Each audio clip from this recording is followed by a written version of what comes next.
Daqui a pouco nós estaremos encerrando essa conferência, mas ainda resta a reflexão, a meditação, o estudo de mais alguns pontos que falam acerca da obra de redenção, do ministério da reconciliação, que é o Evangelho, e sobretudo da nossa experiência de, enquanto filhos de Deus, nós retornarmos à casa do Pai. Nós estamos nesse processo de redenção, processo de salvação, e nós precisamos encarar esse processo, a vida cristã, de uma maneira prática. O Evangelho precisa ser compreendido de maneira prática, o Evangelho precisa ser recebido de maneira prática. Falávamos ontem, no final da mensagem, que há alguns problemas que nos levam a ser uma igreja ainda um tanto inoperante. Quando eu falo sermos igreja, não me refiro a vocês aqui de São Paulo, nem Taguatinga, mas a igreja de Cristo sobre a terra.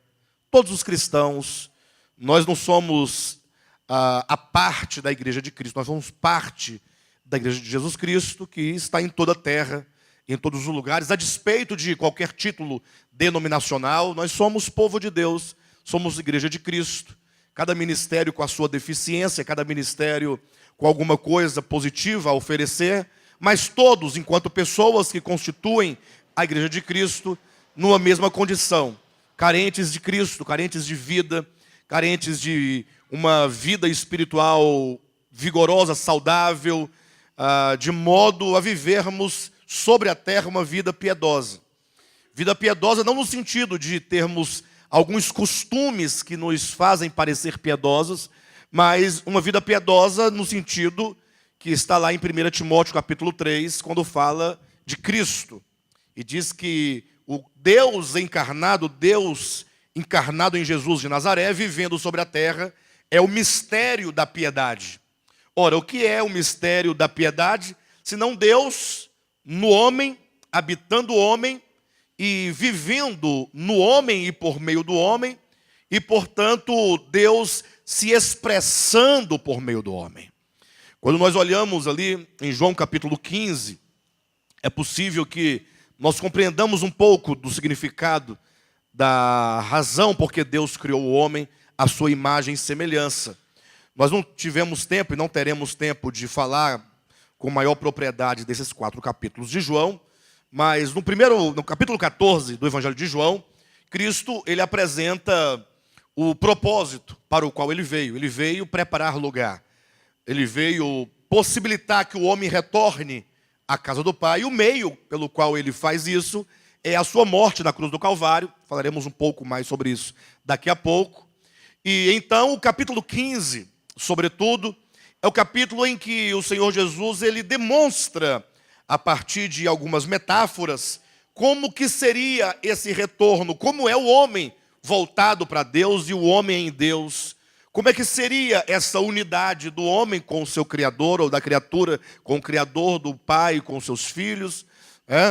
E então ele fala acerca de uma videira. Ele diz, olha, eu sou a videira verdadeira e vocês são os ramos. Então ele cria essa metáfora para falar desta unidade, não unidade meramente social. Porque nós estamos em unidade aqui. Concordam nesses 3 dias? Todos os corações voltados para o único propósito, isso, portanto, é unidade. Mas não é ainda a unidade necessária e suficiente, não é ainda a unidade orgânica que nos une num todo absoluto em Deus. Para que haja isso, é preciso que nós entendamos um pouco, ou melhor, para compreendermos essa unidade de que estamos falando, quando Cristo diz, a fim de que todos sejam um, como és tu, ó Pai, em mim e eu em ti, sejam eles em nós. Cristo então cria essa parábola da videira. Então quando você pensa numa videira, logo você vê um todo. Você não fica falando, não, isso aqui é caule, isso aqui é raiz, isso aqui é ramo, isso é folha. Nós olhamos uma videira. Eis aqui uma videira. Portanto, nós vemos um todo. Vemos uma única coisa. Agora, esta única coisa é um fato, tem partes. Jesus diz, ó, eu sou a videira, e os ramos que de mim procedem e que em mim estão, são vocês. Então nós entendemos que o homem criado, ele procede do caule da videira. É uma extensão da videira. São os apêndices da videira. E esses ramos, eles servem para, primeiramente, para ser a própria videira em extensão. Porque os ramos vão se estendendo, e onde eles puderem chegar, e aonde eles chegarem, lá estará a videira, por meio daquele ramo. Então, se nós pensarmos naquilo que Cristo disse, ele vai dizendo, olha, eu sou a videira verdadeira, vocês são os ramos, todo ramo que estando em mim não der fruto, o Pai, que é o agricultor, corta. Mas se o ramo que estando em mim der fruto, o Pai então limpa para que produza mais frutos ainda. Aí você imagine que Cristo está dizendo, olha, todo ramo que estando em mim não der fruto, ou o ramo que estando em mim der fruto. O que significa? Que é possível que estando nós nele, porque isso é um fato que não se pode questionar. Estando não dá fruto. Porque geralmente se pensa, não, se não dá fruto é porque não está nele. Não, mas ele diz o contrário, ele fala, todo ramo que estando em mim não der fruto. E é possível estar nele e não dar fruto? Obviamente, ele está dizendo. Isso porque todos os homens estão em Deus. Atos, capítulo 17, versículo 28, é categórico, quando o apóstolo Paulo ensina essa verdade de uma maneira não somente clara e absoluta, mas de uma maneira abrangente. Porque ele se dirige aos gregos, pagãos da Grécia Antiga, e então ele afirma que todos aqueles que ali estavam vivem em Deus, estão em Deus, existem em Deus, se movem em Deus. Essa verdade precisa ser restaurada no meio cristão. Lógico, tem que ser restaurada no primeiro momento, no aspecto conceitual, da compreensão do conceito. Mas o conceito é apenas o primeiro degrau. Há de nos elevarmos acima do mero conceito, para absorvermos esse conceito em realidade no coração, na alma, na mente, dentro de nós. E a igreja do Senhor precisa urgentemente, como um todo, em todo o mundo, restaurar essa compreensão de que nós estamos nele. E nós temos a origem nele, e portanto somos ramos dessa videira, e estando nele nós podemos ou não dar frutos. Ora, mas se eu estou nele, como eu posso estar nele e não dar fruto? Aí Cristo disse, se vocês permanecerem em mim, e as minhas palavras permanecerem em vós, vocês darão muito fruto. Então agora veja que o fruto não é uma questão de simplesmente estarmos nele, porque esse fato não pode ser anulado, é um fato irredutível. Nós estamos nele. Agora é preciso que nós permaneçamos nele, e esse permanecer, portanto, está para o coração e para a consciência. O estar em Cristo, vós sois os ramos, aquele que estando em mim, o estar nele, é um aspecto vital e orgânico, inseparável, que nos faz um em vida com o Criador. Mas o permanecer nele, estar agora para as consciências. Ou seja, estando eu em Cristo, eu posso ou não desenvolver a consciência de ser dele e estar nele. No caso do filho pródigo, quando ele sai de casa, e ele então desonra o pai, e ele toma um caminho para uma terra distante, ninguém pode negar que, a despeito de quão distante fosse a terra em que o filho pródigo estava, o fato é que o filho pródigo sempre foi filho do pai, a despeito dessa saída, dessa rebelião, desse insulto. E podemos dizer que o filho pródigo, em questão de vida, estava no pai. Ele poderia ir para as terras mais distantes possíveis. Ele nunca deixaria de estar no pai. Entretanto, naquela condição, ele não tinha consciência no coração, ele não tinha essa verdade estabelecida no seu coração e na sua consciência de permanecer no pai. Ou seja, a sua consciência era de não permanecer, era uma tentativa de se afastar, de separar, de não ser um, de ter uma vida independente, à parte do Pai. E isso faz com que nós não demos frutos. Aí você imagina que a videira, ela é Cristo, não é? Cristo é eu sou a videira, ele declara. E a videira, para que ela possa ser alimento, ela nunca poderá sê-lo sem o fruto. Sim ou não? A videira, ela tem que produzir frutos, ou alimento. E esse alimento se dá por meio do fruto. Então a videira, para que ela seja alimento, ela só pode sê-lo por meio do fruto, que é produzido pelos ramos. Olha a ideia de Deus. Se nós partirmos do ponto de vista de que esses ramos ligados à videira se alimentam da seiva dessa videira, se alimentam de tudo aquilo que a videira pode fornecer e oferecer a esses ramos para que eles deem frutos. Entendemos que essa seiva, ela seja o espírito da videira, seja a essência mais substancial da videira, seja a própria vida dessa videira. Se nós entendermos, por exemplo, que o filho, ele procede do seio do pai, e portanto o pai é aquele que não pode ser visto, e você começa então a ampliar essa metáfora da videira, nós podemos entender que a raiz, que é a base, que é o começo, que é a origem de tudo, e que tudo sustenta, e é que dela é que procede todo o suprimento da videira, dos ramos e de tudo mais. Deus seria essa raiz oculta, que não pode ser vista, mas que se manifesta por meio do caule, da estrutura da videira, que é o próprio Cristo encarnado. E, portanto, o nosso contato imediato é com esse Cristo manifestado, esse Cristo encarnado. Mas não para por aí, o Pai se manifesta pelo Filho, e agora o Filho precisa de um corpo para encher a terra, e, portanto, ele tem os ramos que dele procede e precisa se estender. E o espírito da videira, essa seiva vital e orgânica da videira, é que supre e nutre todos esses ramos e esses galhos, esses apêndices que se estendem para que se produza o fruto. Então veja que o fruto é o produto final da videira. E esse produto final da videira, quando a videira se torna agora alimento, se dá por meio dos ramos, ou seja, por seu intermédio, por meu intermédio.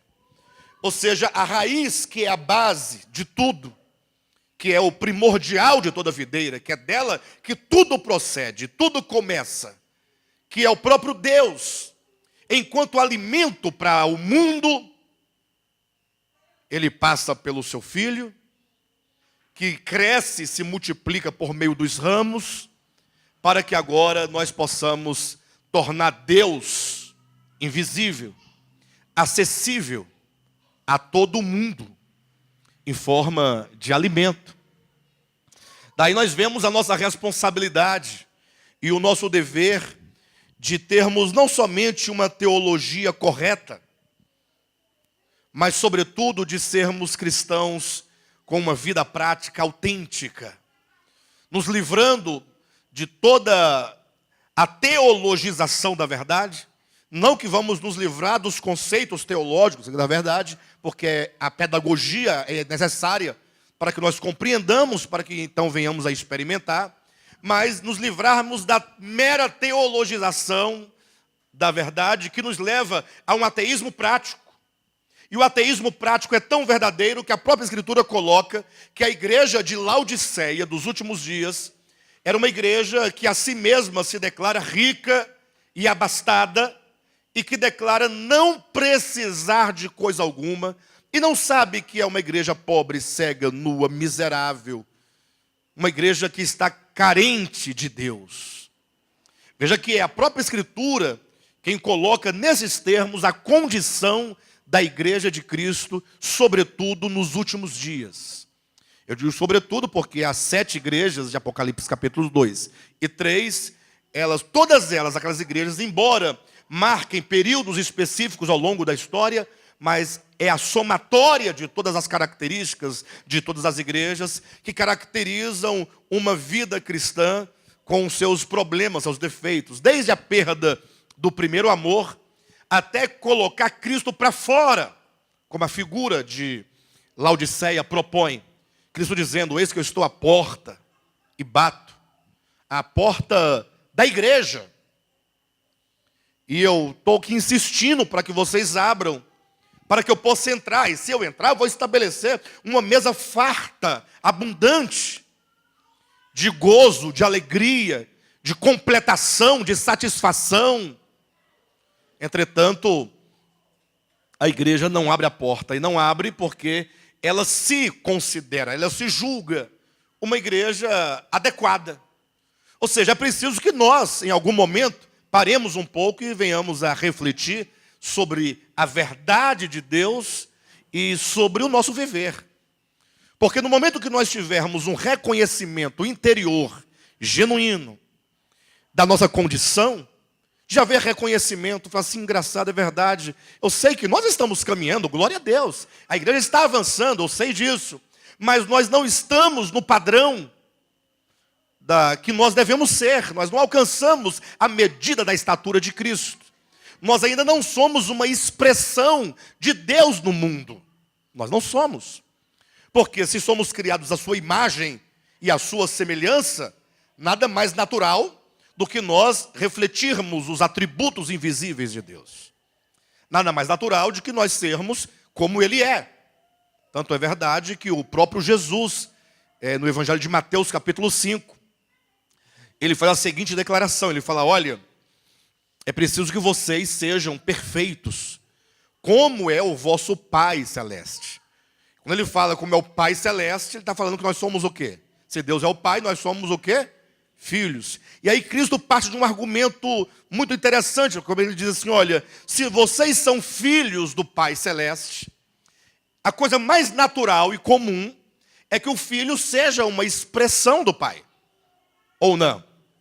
É que o filho não somente tenha as feições do Pai, mas sobretudo a natureza do Pai, e que se pareça interiormente com o Pai. E ele diz: se vocês são filhos, precisam ser tanto quanto o Pai. Ora, mas nós somos ou não somos? Fomos ou não criados à imagem de Deus? Nós fomos criados. E por que nós não, então, não temos esse reflexo tão natural e esse viver tão natural como é o nosso Pai Celestial? Ou como o do nosso Pai Celestial? Porque um dia o homem, humanidade, saiu de casa, se afastou e chegou à condição tal do filho pródigo, de estar ali cuidando de porcos, uma terra distante, humilhado, miserável, desgraçado, querendo se alimentar das alfarrobas do que os porcos comiam, e não lhe era permitido comer, disputando a comida dos porcos com os porcos. Essa imagem desse filho num chiqueiro, cuidando de animais imundos, e querendo se alimentar da comida dos porcos, e isso não lhe era permitido, retrata a miséria da humanidade. Todas as misérias podem, nessa figura, nesse quadro, ser representado pela condição. E, portanto, o único caminho e a única saída para o homem é o retorno. É o filho retornar para a casa do pai. E a Bíblia diz que num dado momento da experiência do filho pródigo, ele simplesmente caindo em si, então há de se cair em si. E aqui tem um problema que eu não posso deixar passar, que infelizmente eu falo isso na nossa experiência, do nosso século em que vivemos, é que há muitas pessoas que dizem: não, eu caí em mim mesmo, eu tive um start na minha experiência, e então eu me converti a Jesus Cristo. Não é assim que nós ouvimos? Que teologicamente se chama o momento da iluminação. O problema é que o que nos atraiu e o que nos atrai e nos leva a uma igreja evangélica. O que faz um católico se tornar um evangélico? Ou o que faz um agnóstico se tornar um evangélico? Ou um budista se converter ao movimento cristão evangélico? O que leva tantas pessoas a se converterem a Jesus Cristo, estou colocando aspas, no movimento evangélico e se tornar um evangélico, um crente. As igrejas estão crescendo de uma maneira extraordinária. No Brasil, então, é moda hoje ser evangélico. E a questão é, o que de fato, será que cada pessoa que se converte ao cristianismo, nessa linha evangélica, esse ir a uma igreja e ouvir um sermão numa conferência, num congresso, sei lá, num culto evangelístico, e a pessoa então levantar a mão, aceitar a Jesus e se submeter a um batismo e agora passar a frequentar a igreja evangélica. Será que isso consiste no retorno do filho à casa do pai? Essa é a questão que eu levanto. Comumente se pensa assim, os cristãos falam, não, eu era o filho pródigo que retornou à casa do pai. Não é assim que os cristãos pensam de uma maneira geral, ou não? Mas a pergunta que eu faço é, será que nós cristãos, vou usar o termo evangélico de uma maneira bem genérica, e evangélicos, será que nós retornamos à casa do pai?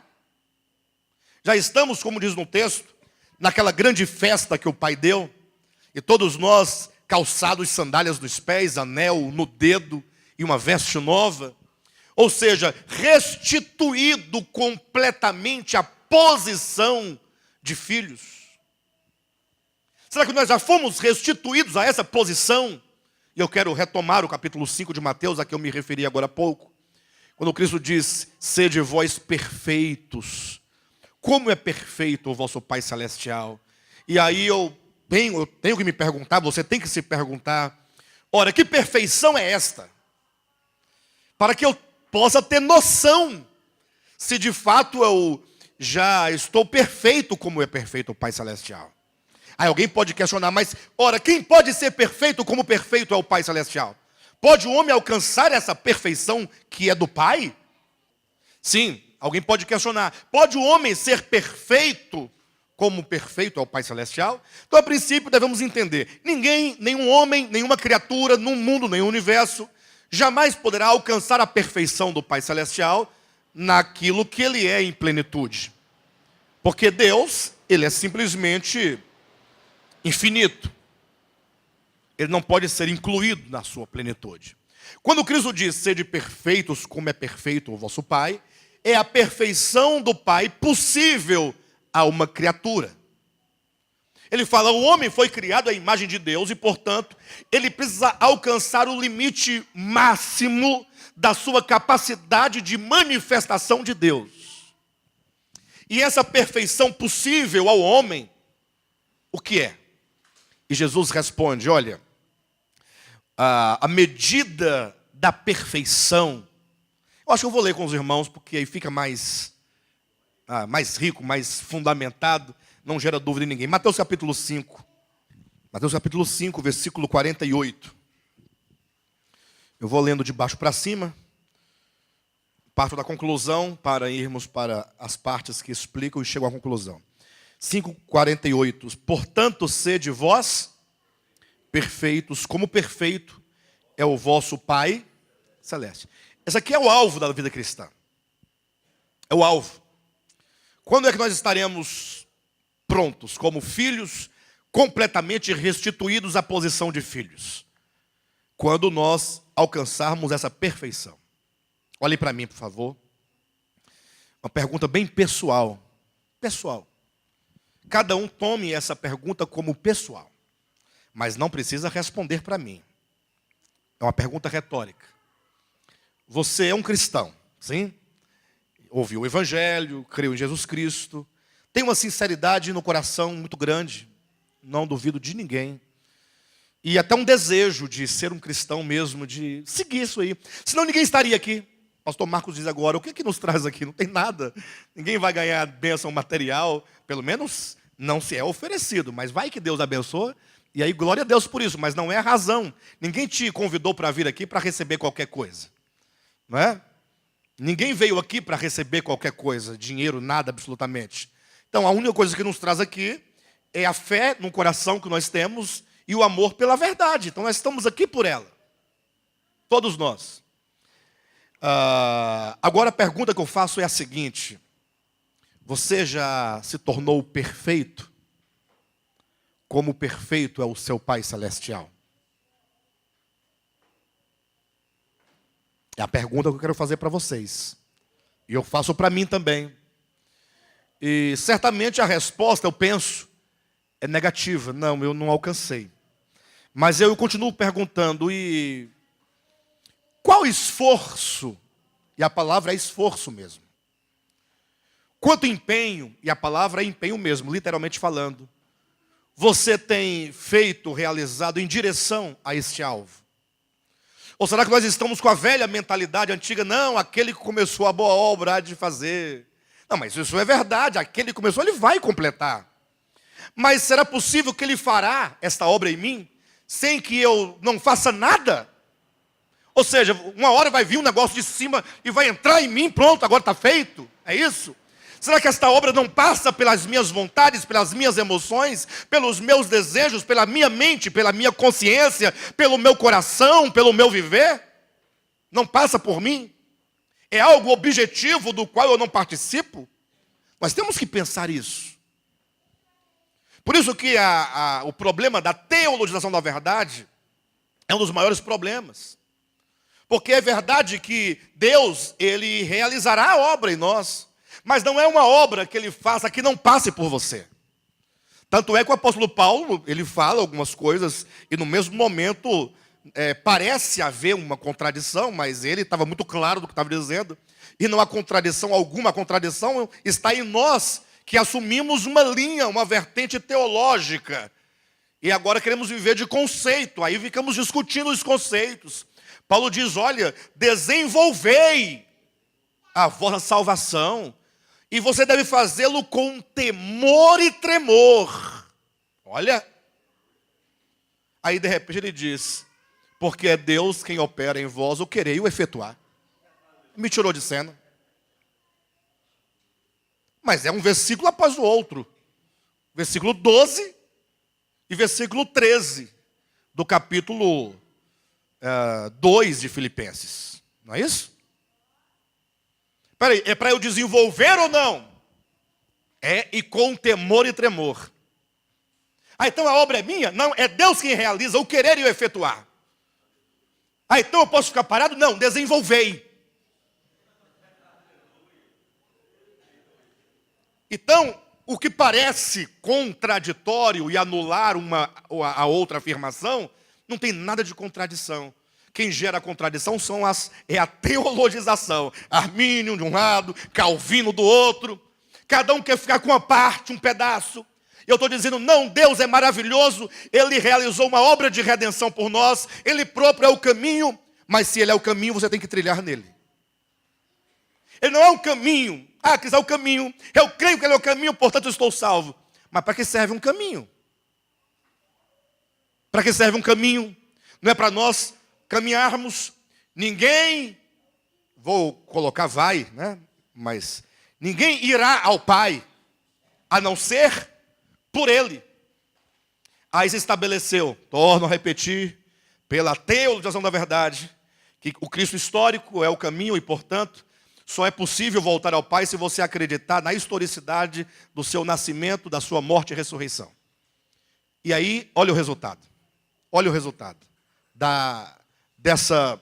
desse engano, pastor, engano, de achar que se você consentir de que Jesus é o Filho de Deus e de que Ele morreu e ressuscitou, por esse mero consentimento você está salvo. E não é verdade. Não existe salvação sem salvação. Para haver salvação, tem que haver salvação. Mas salvação de quê? Salvação desse problema chamado pecado, que está incrustado na nossa consciência e nos torna insensíveis em relação a Deus, efetivamente falando, e nos torna adoradores apenas de lábios, mas que não alcançamos essa perfeição aqui, ó. Salvação é alcançar a perfeição. Eu só posso me dizer salvo quando eu estiver livre, não somente do lago de fogo, porque o lago de fogo e a eternidade com Deus são coisas objetivas. Isso está garantidíssimo pelo fato de Cristo ter morrido na cruz do Calvário por nós. Objetivamente falando, judicialmente falando, está resolvido. Não tenho medo, não tenho problema com o lago de fogo, com a morte eterna. Cristo pagou o preço por mim. Está pago. Eu não devo mais nada em relação a isso. O problema é que essa morte judicial de Cristo na cruz do Calvário, histórica, quando verdadeiramente crida, eu digo verdadeiramente porque quando nós entendermos o que é a morte de Cristo, eu falarei isso hoje para os irmãos, talvez você pense, puxa, eu não cria ainda na morte de Cristo. Eu consentia no fato de falar, não, eu acredito que ele veio. Eu acredito que ele morreu. Eu acredito que ele ressuscitou. Ora, mas você poderia ver diferente? Você nasceu numa cultura e você ouviu isso desde pequenininho. Não tem como você nem desacreditar de uma coisa que está sendo dita e repetida e formada na igreja, na escola, em casa, no meio dos amigos. Onde você for, a conversa é a mesma. O nosso país é um país tipicamente cristão, do ponto de vista da religião. Não te foi ensinado Buda nem Maomé. Foi ensinado o Cristo histórico. E você, sem mesmo decidir, acredita nisso. E fala, ele morreu. Mas a questão é que, para haver salvação, eu preciso ser salvo do grande problema que, como diz o apóstolo Paulo em Romanos capítulo 7, me faz prisioneiro do pecado e da morte que está em mim, nos meus membros. Mas meus membros, cuidado, não é esse corpo físico. Nos meus membros é uma expressão conotativa que quer dizer no meu ser. O pecado não é algo que se coloca como uma pulseira. O pecado está no meu ser, em mim, dentro. E eu sinto ele se mover no meu sangue, nas minhas veias, nos meus nervos, dentro de mim. É isso que ele está dizendo. E, portanto, é preciso perguntar, quem me livrará do corpo? Ou seja, o pecado está para o corpo, torno a repetir, não esse corpo físico, mas para esse corpo que é orgânico, esse ser de sangue, de carne, de nervo, de músculo, sensível. Eu sinto na pele o pecado, me dominando, me controlando, organicamente, pulsando em mim, me faz prisioneiro do pecado e da morte. Então, salvação, ela ocorre quando eu sou salvo, liberto dessa consciência, desse coração perverso. Pastor, eu não sou perverso. Eu sou uma pessoa extraordinária. Talvez você tenha sim, você seja menos pior do que alguns. Acredito que sim. Mas nós não fomos criados para ser menos piores. Deus nos criou para sermos a imagem e a semelhança dele.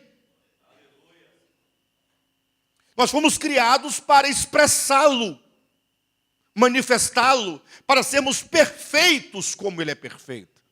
E que perfeição é essa? Volta agora lá no 43 do capítulo 5 de Mateus. Ouvistes que foi dito, amarás o teu próximo e odiarás o teu inimigo. Alguém já achou esse versículo na Bíblia?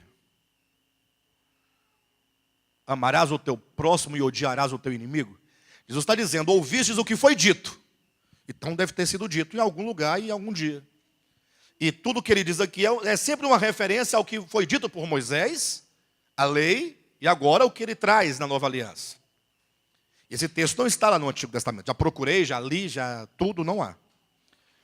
Então Jesus está enganado? Não. É porque ele está dizendo o seguinte, olhem para mim por gentileza. A verdade, o conhecimento de Deus, não é algo que se apreende numa aula, num dia, um escriba vai lá e explica. A verdade, ela, embora em si mesma seja acabada, a verdade é plena. Ela não tem pedaços e não tem limite e não está em construção. A verdade é Deus revelado, manifestado. Agora, o homem no eixo da história, ele vai evoluindo nas suas capacidades intelectivas, ou não? O homem vai, no eixo histórico, ele vai crescendo, vai evoluindo. Por exemplo, há tantos anos atrás não tinha o rádio, não tinha televisão, não tinha celular, essas tecnologias todas, não tinha cura para um número infinito de enfermidades. Mas o homem, ele vai o quê? Sua capacidade intelectiva vai ampliando, ele vai descobrindo, ele vai crescendo. O homem vai se modernizando, não é ou não é? Então você imagine que ao longo da história, Deus foi mostrando ou se revelando ao homem. Mas não é possível que Deus se revelasse cabalmente, enquanto verdade plena, para o homem da antiguidade. É como uma criança. A criança, ela vai aprendendo a verdade, agora a verdade no sentido das coisas da vida, aos poucos. Sim ou não? Cada fase ela vai tendo uma percepção maior do mundo. Até que ela se torna um homem maduro, uma mulher madura, e ela pode então julgar as coisas de maneira clara. Teoricamente falando, seria assim. Assim é a humanidade. Então, houve épocas em que o homem, ele não podia absorver a Deus como sendo puro amor e pura graça. Não cabia na mente do homem bárbaro, do homem que na história não sabia fazer outra coisa para defender o seu direito, senão puxar uma espada e cortar o pescoço de alguém. Hoje vivemos no Estado democrático de direito. Hoje tem de toda espécie de recurso para defender o teu direito. Mas antigamente não, o homem que vem lá da natureza, o estado ainda natural. Então ele não tinha os meios, então a violência naquele tempo antigo era a coisa mais natural que havia. O homem matava o outro para tomar a terra do outro e ninguém era por ele. E aí vem lá, subindo. E Deus, para se revelar para este homem, não tinha como chegar para ele e falar assim, olha, Deus é amor e Ele é puro amor e, portanto, a violência não é aceitável de nenhuma espécie no reino de Deus. Esse indivíduo não tinha condições de entender isso, de absorver isso. Então Deus, na sua sabedoria, fazia duas coisas. Primeiro, Deus revelava-se ao homem na medida possível daquele homem compreender. Esse é o aspecto positivo. E do aspecto negativo é que Deus compreendia que os erros cometidos na humanidade não era possível de ser resolvido naquela situação. Então era para Deus, entre aspas, aceitável. Assim como um pai que vê o seu filho fazendo algumas coisas erradas, uma criancinha de quantos anos tem o bebê? 3 anos. E o pai não pode, descer o cacete no filho e tudo que ele fizer de errado. O pai não compreende, não. Isso é coisa de criança. Ah, eu vou ensinar? Não, eu vou ensinar, mas eu não vou punir por um erro que é próprio da idade. A compreensão. Mas daqui a 5 anos, se ele continuar cometendo os mesmos erros de 3, não vai dar certo. Concordam comigo ou não? Vai crescendo. Então, muitas coisas, Deus que a humanidade realizava, era compreensível. E Deus, então, aos poucos ia conduzindo o homem de um nível a outro, de entendimento e de crescimento espiritual. Portanto, quando você olha para as páginas do Antigo Testamento, você vai ver muitas guerras e homicídios e me ajudem aí. Fratricídios. Não é isso? São 2 R's seguidos, é complicado de eu falar. Genocídios, guerras com espada. E o povo de Israel, na sua compreensão possível, porque só conseguia ver por meio de sombras, não conheciam a Deus face a face. Eles nunca viram a face de Deus. O que eles viam de Deus era a sombra de Deus. Como compreender a sombra de Deus? Eu compreendo, é o que eu posso saber. Mas você tem uma noção exata, não, a sombra não transmite a noção exata do que ele é. e, portanto, uma visão distorcida. Então, o povo de Israel fazia suas batalhas, as batalhas da época, que tinha que batalhar, eles tinham que lutar, os inimigos e tal. Então, eles tinham os inimigos por inimigos de Deus, batalhavam contra eles em nome de Deus, e a vitória era de Deus, e o sangue derramado era derramado em nome de Deus. Era a visão que eles tinham. De modo então que, ainda que indiretamente lhes era ensinado, vocês devem amar o próximo de vocês, mas quanto ao inimigo, mate-os. Destrua os vossos inimigos. Aí Cristo chega a um ponto de dizer: ouvistes que foi dito, amarás o teu próximo, e odiarás, aborrecerás o teu inimigo. Eu, porém, vos digo, chega o momento da revelação, que agora não há mais sombra. Ninguém deverá mais conhecer a Deus pela sua sombra. Agora deverá conhecer a Deus na face de Cristo. Olhai para a face de Cristo e conhecerás quem é Deus. Paulo diz lá em Coríntios, 2 Coríntios, capítulo 4, que Deus é revelado na face de Cristo. A glória do Evangelho é Deus revelado na face de Cristo. Então agora eu não posso mais dizer, não, eu não conheço, eu não sabia. Não, você já avançou do estágio rudimentar, bárbaro, de uma civilização, de um povo totalmente que conhecia a Deus por meio da sombra que deforma, não é? E que não explica, para o estágio em que agora o próprio Deus está em carne, revelando o Pai na face do Nazareno. E agora ele diz: eu quero que vocês entendam uma coisa, agora dá para vocês darem um passo a mais na evolução do entendimento acerca de quem é Deus, consequentemente acerca do que é o homem. Eu, porém, vos digo: amai os vossos inimigos e orai pelos que vos perseguem. Isso foi dito há 2000 anos. Atenção, isso foi dito há 2000 anos. Não era para nós já termos assimilado isso? 2000 anos de humanidade, conhecendo a Deus na face de Cristo, não era para termos assimilado isso? Mas veja como o homem demora para assimilar, ou melhor, para evoluir.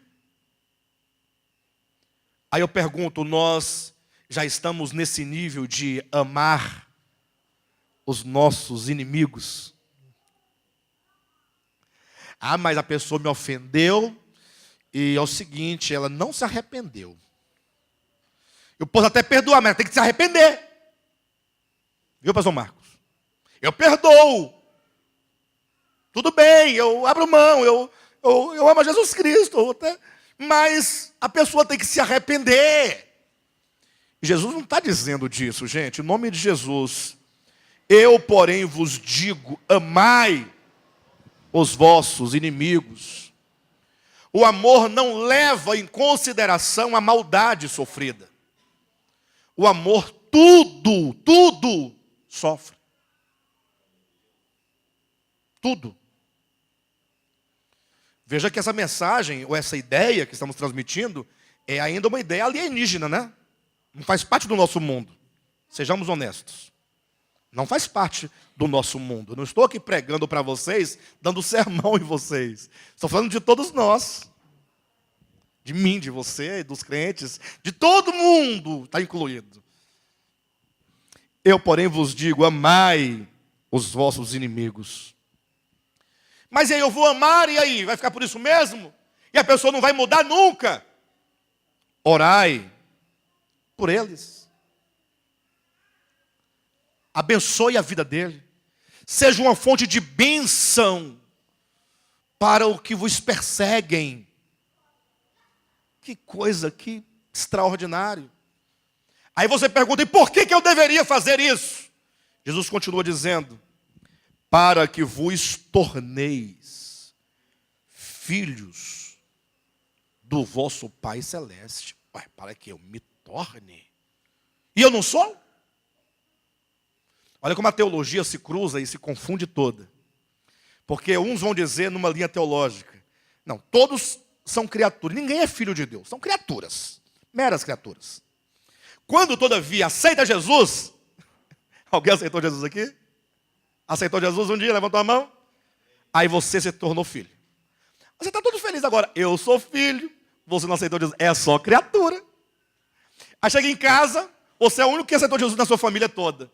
Você fica com a pena do seu pai, da sua mãe, dos seus irmãos, da tia. Bando de criaturas. Eu sou filho de Deus. Quem disse isso para você, meu filho? João capítulo 1, versículo 12. E agora? Está aí todo o calvinismo, o cristianismo protestante, evangélico em geral, crê assim. Mas se você ler outros textos da Bíblia, outros, além deste, você vai encontrar mais ou menos assim. Jesus chega assim para o povo, e isso foi antes de ele morrer na cruz, antes de ressuscitar, antes do evangelho ser pregado, do modo como nós o conhecemos hoje. Ele dizendo ainda antes de tudo, simplesmente pela afirmação da verdade que ele sabe que é, ele dizia assim, olha pessoal, olhem para mim, a ninguém chameis de pai. Como você não tem pai? Não, esses seus genitores terrenos, você pode chamar de pai. Mas eu estou dizendo, disse Jesus, que você não tenha o seu genitor imediato como a fonte da tua existência. Não. Não confira a sua existência ao seu pai imediato, genitor. Existe um progenitor. A ninguém chameis de pai, porque um só é o vosso pai, e é o Pai celestial. Quer dizer então que todos são filhos? Aí vem o apóstolo Paulo em Efésios capítulo 4, versículo 6, e fala, olha, porque só há um Deus e Pai de todos, que está em todos e age por meio de todos. Aí Paulo, para poder colocar mais pimenta no problema, capítulo 3 de Efésios, versículo 15 e 16, ele fala, e por vocês eu me ponho de joelho, diante do Pai, é o Pai que ele fala. Ele poderia falar diante de Deus, não poderia? Diante do Altíssimo, do Eterno, do Soberano, mas ele escolhe o termo a que ele quer de fato exaltar. Ponho-me de joelho diante do Pai celestial, de quem toma o nome toda a família, nos céus e na terra. Como é que é? Diante de quem eu me ponho de joelho? Diante do Pai. De quem recebe o nome, porque o Pai não passa o seu nome para os filhos ou não? E o nome do Pai é recebido por toda a família. Mas toda a família. Não, dos crentes, né? Não, nos céus. Anjo, arcanjo, querubim, tudo que existe, qualquer ser, é gerado. Não veio do nada, veio dele. E na terra, todas as famílias da terra recebem o nome do Pai. Vê como que se destrói as correntes teológicas. Mas de repente vem Jesus dizendo, não, você deve amar o seu inimigo e orar pelos que vos perseguem, para que vos torneis. Então nós não somos, temos que nos tornar. Não, nós somos, mas não vivemos como tais. Estando nós na videira, pode ser o caso que nós não permanecemos nela. O permanecer está para uma consciência e um coração separado, diabólico, que se afastou do Pai. Então, para que eu seja, atenção, restaurado, restituído a essa posição, para que sendo eu filho, atenção, para que sendo eu filho, não seja um filho numa terra distante a cuidar de porcos, mas que seja eu filho na casa do Pai, completamente reconciliado com o Pai, abraçado pelo Pai, beijado pelo Pai, totalmente limpo pelo Pai, calçado pelas sandálias do Pai, pelas vestes do Pai, pelo anel de autoridade do Pai, completamente restituído, para que eu me torne, seja restituído a tal posição e a tal condição, eu preciso de cruzar o caminho que me leva de volta ao Pai, e esse caminho que me leva de volta ao Pai me leva à perfeição do Pai Celestial. Aí continua o texto dizendo, versículo 45, para que vos torneis filhos do vosso Pai Celeste. Por quê? O que tem a ver? Quer dizer que se eu amar o meu inimigo, eu Vou me tornar filho do Pai Celeste? Por quê? Qual que é a relação?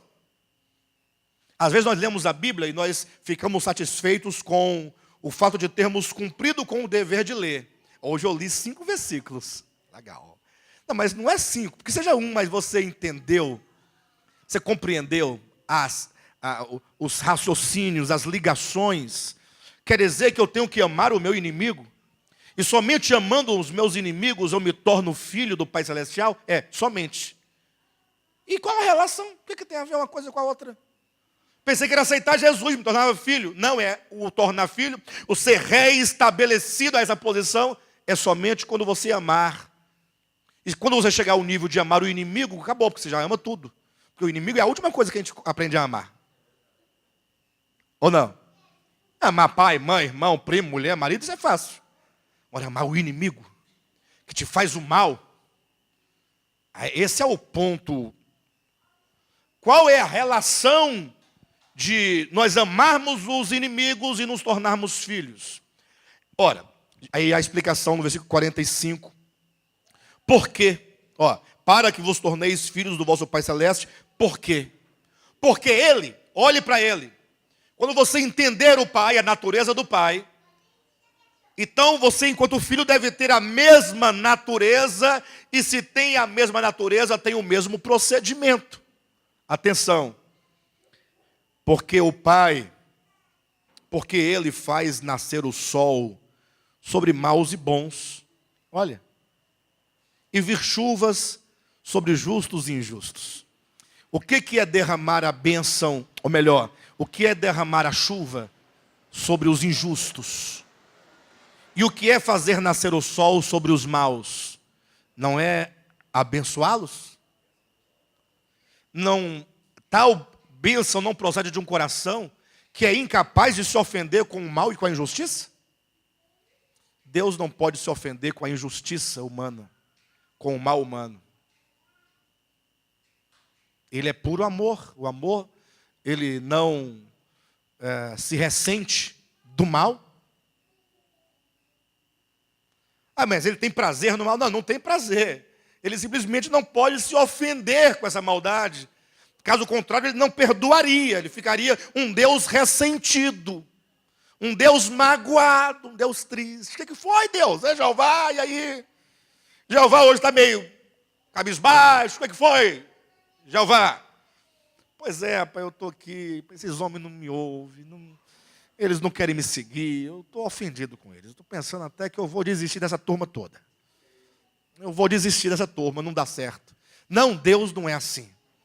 Deus é uma fonte inesgotável de doação constante de si mesmo, que não se cansa de se dar como bênção, como vida aos bons e aos maus, e nunca joga na cara do mal, do perverso. Você está comendo porque eu dou. Nunca. É o Pai Celestial. Versículo 46. Porque se amardes os que vos amam, que recompensa tendes? Não fazem os publicanos também o mesmo? E se saudardes somente os vossos irmãos, que fazeis demais? Não fazem os gentios também o mesmo? Portanto, sede vós perfeitos. Ser perfeito é atingir a perfeição do amor. Ou seja, nós, enquanto igreja, só chegaremos ao ponto necessário, ao alvo da nossa fé e da nossa caminhada, nesse caminho, nesse retorno, quando atingirmos este amor. O amor incondicional, que não pergunta se a pessoa é má ou é boa, se ela é negra ou branca, se ela é rica ou pobre, se ela é homo ou hétero. É homo ou hétero? Complicado, né?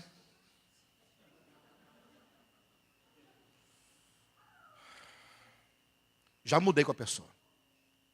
Estava indo até bem, sabe? Eu até achei que ia, mas como é que eu vou andar com a pessoa? O que vão pensar de mim?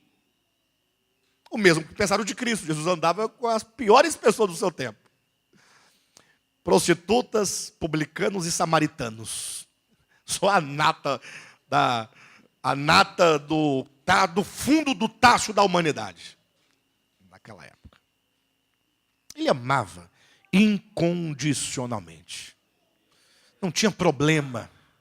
Ele via o homem enquanto homem, criatura de Deus.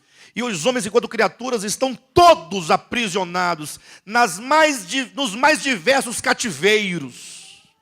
São milhares e milhares os tipos de cativeiros.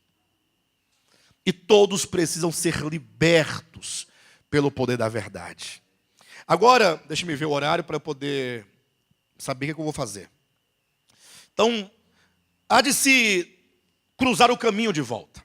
Abra sua Bíblia em João capítulo 14. Temos que retornar à casa do Pai. Este caminho de volta não é um caminho objetivo, um caminho doutrinário, um caminho teológico.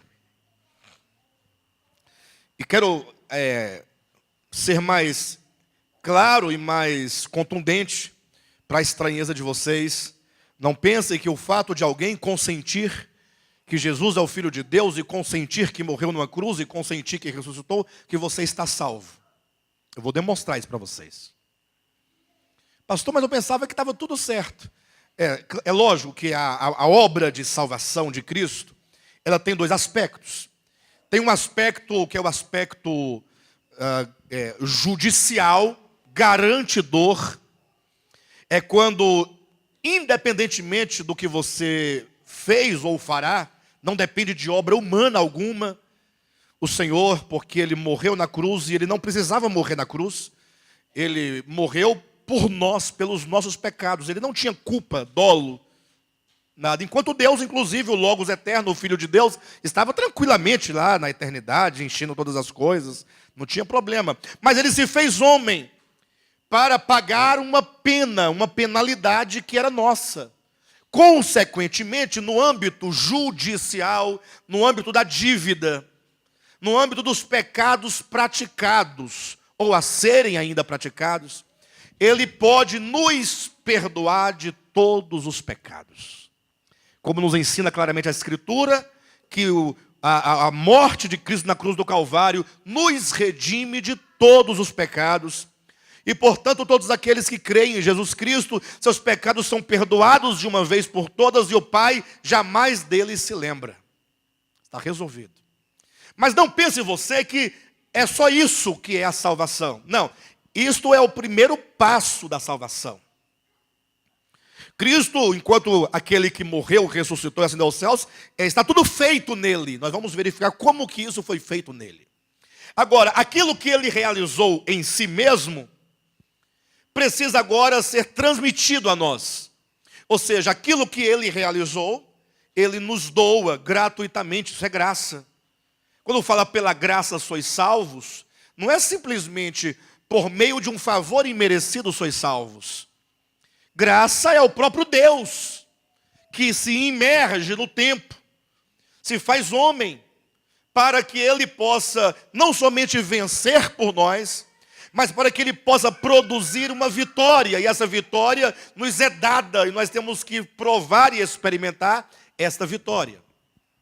Então a salvação, a redenção do ponto de vista judicial, é o primeiro degrau que nos torna um elemento garantidor de que Deus vai nos salvar completamente. Você pode entender assim que a morte de Cristo na cruz do Calvário é o aspecto da redenção que foi simbolizado em todo o Antigo Testamento pelo ministério araônico, pelo ministério de Arão, que era o ministério que tratava com a oferta de animais, uma oferta vicária, um sacrifício vicário. Sim ou não?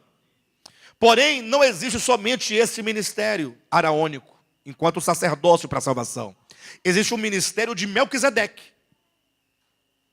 Melquisedeque não trabalha com sangue, nem com sacrifício. Qual é o ministério de Melquisedeque? Conforme o escritor aos Hebreus, no capítulo 7, versículo 25, é o ministério intercessório.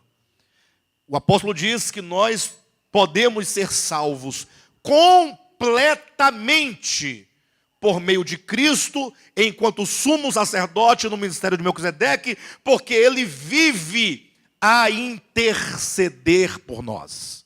Enquanto o ministério araônico, ele morre para nos justificar dos pecados cometidos, pagar a dívida.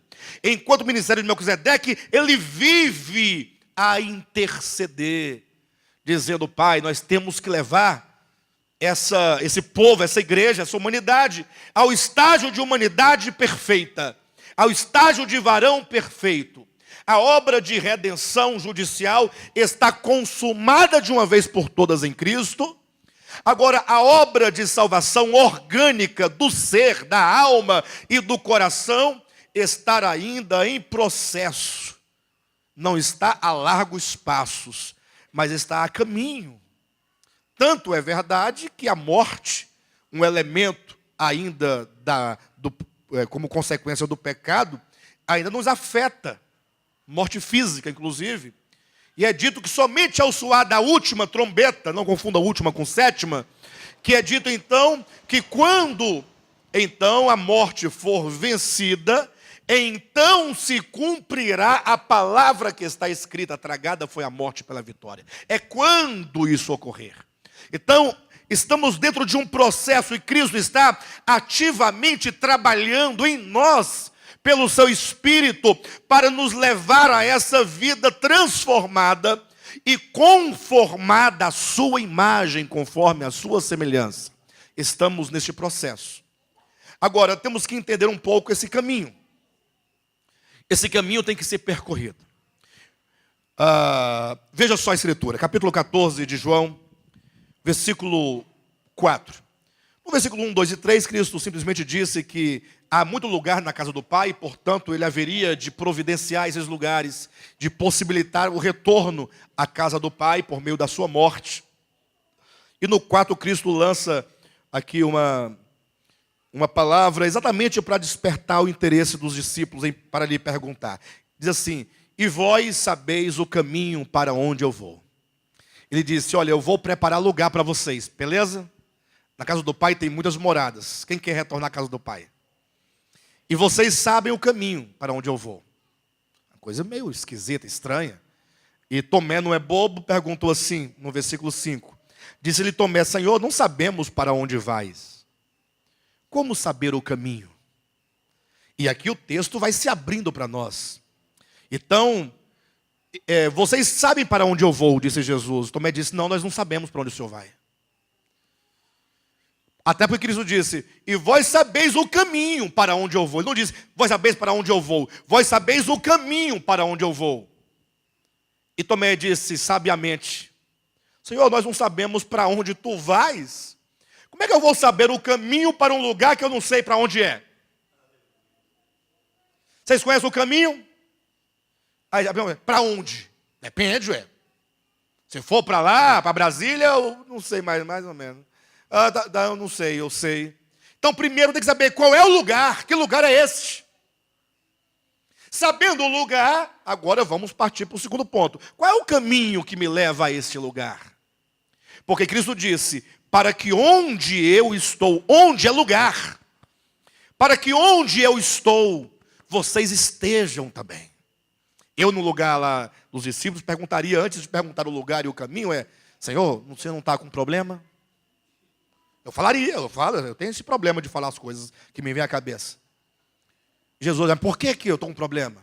Senhor, o Senhor está na minha frente, está conversando comigo, cara a cara, e está dizendo que você vai preparar um lugar para que onde o Senhor está, eu também esteja. Eu já estou aqui, ó. Nós dois aqui, ó.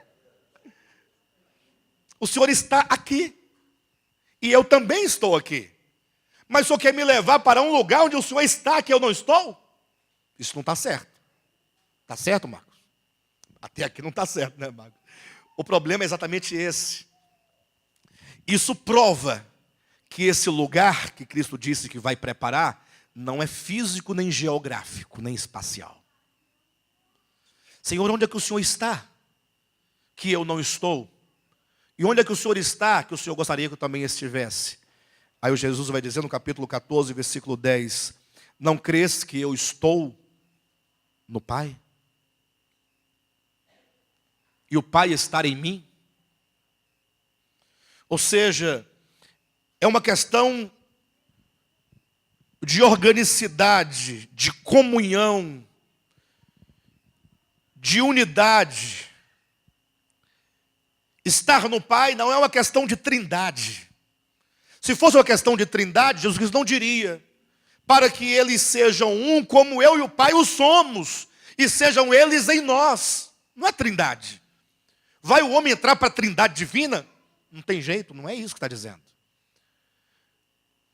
Jesus orava: Pai, eu estou orando para que todos eles, que um dia saíram, se separaram, voltem para a casa do Pai. Que depois do versículo 3 em diante, não se fala mais de casa alguma, mas vai dizer que essa casa a que ele se refere nos versículos de 1 a 3, é um lugar. Por isso Tomé diz: nós não sabemos o caminho, ou melhor, não sabemos para onde tu vais. Como saber o caminho? Versículo 5, versículo 6, respondeu-lhe Jesus. E ele vai colocar as duas coisas: eu sou o caminho, a verdade e a vida. Bem, ele disse o caminho. Agora eu quero saber, e qual é o lugar? Cristo é o caminho que nos leva para onde? Para o céu? Para o céu, acima das nuvens. Quando o povo fala de ir para o céu, ser arrebatado para o céu, eu fico imaginando, o que eles querem lá em cima das nuvens? Estar em pé em cima da nuvem, eternamente. Fico imaginando isso. É estranho, né? Mas ele diz: eu sou o caminho, a verdade e a vida. Portanto, o caminho é Cristo. Agora, esse caminho nos leva para onde? Aí ele diz: olha, ninguém vem, o Pai é o lugar, ninguém vem ao Pai, a não ser por mim. Cristo é o caminho que nos leva ao Pai. Cristo é o caminho que nos leva de volta à casa do Pai, ao Pai enquanto lugar. E agora eu vou ter que me adiantar por causa do horário, não posso estender muito, já são 11h10, vou no máximo até meio-dia. Se eu passar de meio-dia é pouca coisa, igual ontem. Passei das 10, mas foi só 15 minutos. Mas o fato é que temos que compreender esse caminho. Por que Cristo é o caminho? Não, porque Ele morreu por nós na cruz do Calvário e, portanto, basta crer que Ele morreu. Calma. E eu vou trazer aqui algumas considerações para vocês. Espero que ninguém se espante, mas eu só vou ler na Escritura. Qualquer coisa vocês podem discordar dela.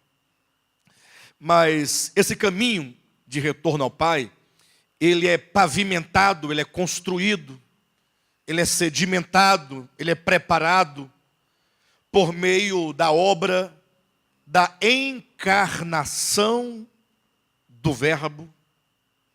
Mas não somente a sua encarnação, mas também do seu retorno aos céus em ascensão. Então, a encarnação, que é o vir do Cristo, e a ascensão, que é o ir, o voltar para o Pai, representa a pavimentação desse caminho.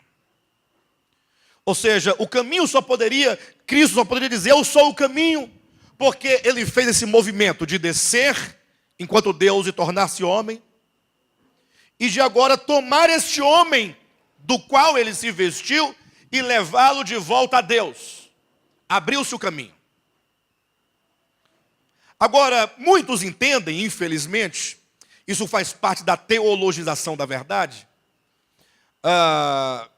que o encarnar-se de Cristo e a ascensão de Cristo consiste numa obra meramente vicária, substitutiva. Mas veja, lembram-se que Cristo estava, momentos antes de ser crucificado, de ser preso, e Ele dizia: Deus meu, Ele dizia: Pai, se possível for, passa de mim este cálice. Mas se não for possível, que seja feita a tua vontade.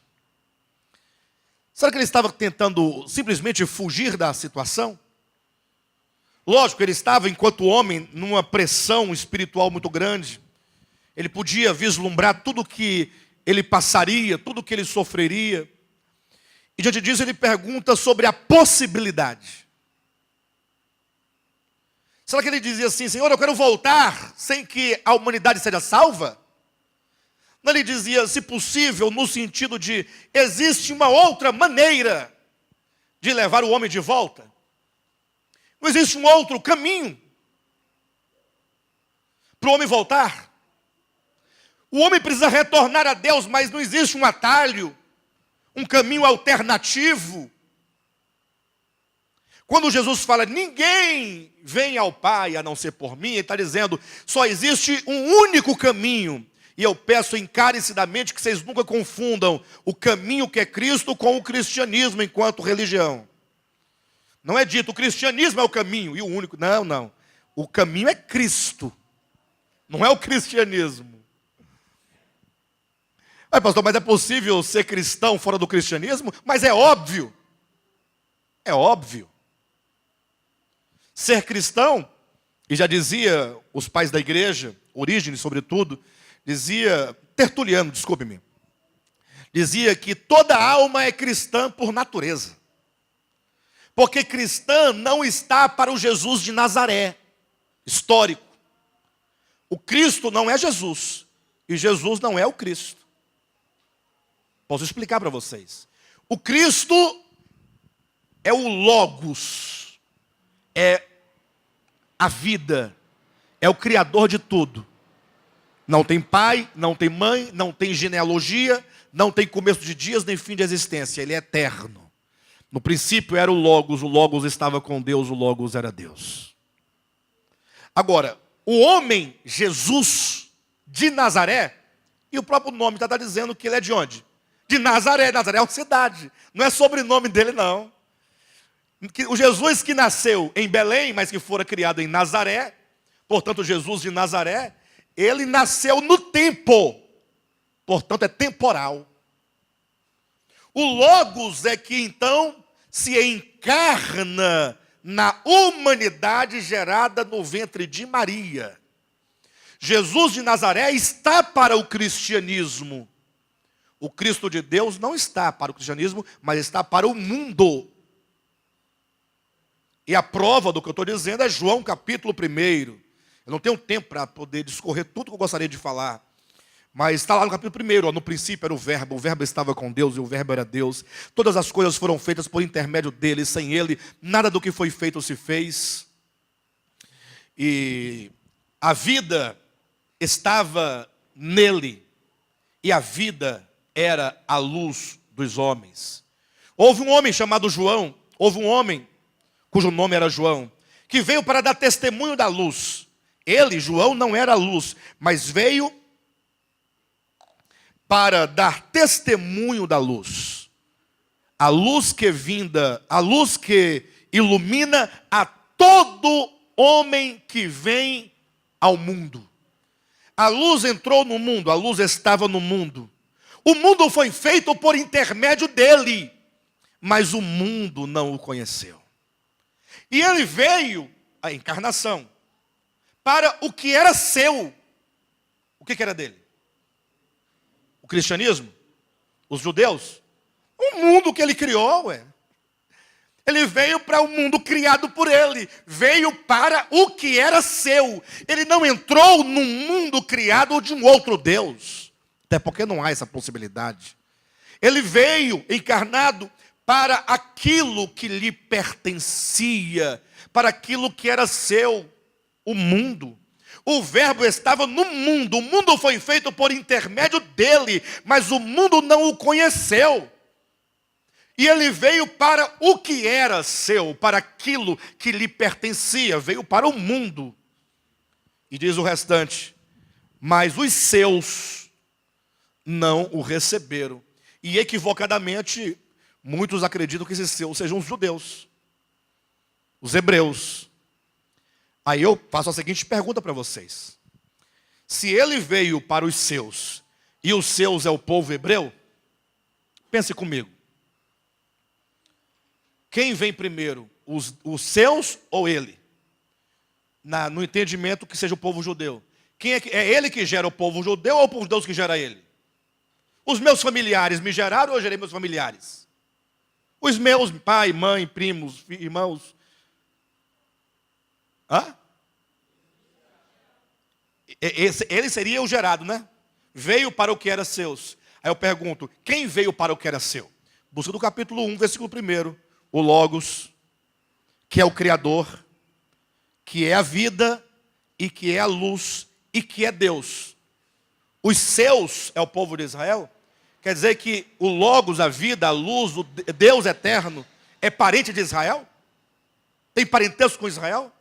Os seus quer dizer, aqueles que lhes pertencem, que foram por eles gerados, que é a sua prole, que é a sua família, não o receberam. Todo o capítulo 1 de João está falando do Logos enquanto vida, luz, Deus, que veio para o seu mundo criado, mas o seu próprio mundo não o reconhecem como Deus. Portanto, Jesus de Nazaré está para Israel. Homem nasceu da linhagem de Davi. Mas o Cristo de Deus não.